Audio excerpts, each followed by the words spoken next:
será preciosa como una rosa la guaireñita, y la azucena blanca su cena parecerá, mas con la gracia llena de magia de su sonrisa, siempre la vence la pilarense, mi recela.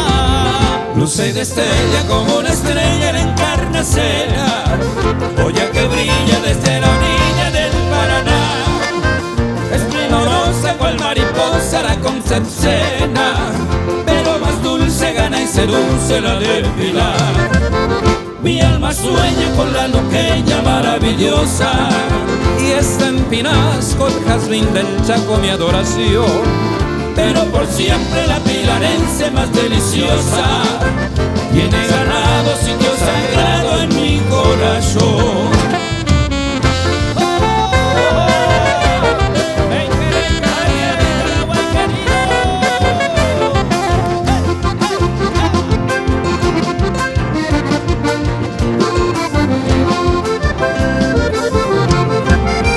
Es mi serena virgen morena la misionense, y la trigueña carapegüeña Murucuyá, pero el orgullo de mi terruño es la pilarense, con los claveles de los vergeles de mi Humaitá. Casa Peña será la dueña de un raro hechizo, nuestra lozana de la serrana Paraguarí, pero parece la pilarense que Dios la hizo para que fuera nuestra primera flor guaraní.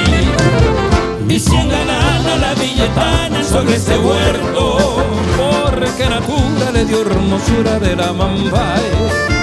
La pilarense cuando florece en su bello puerto es la hechicera de la ribera del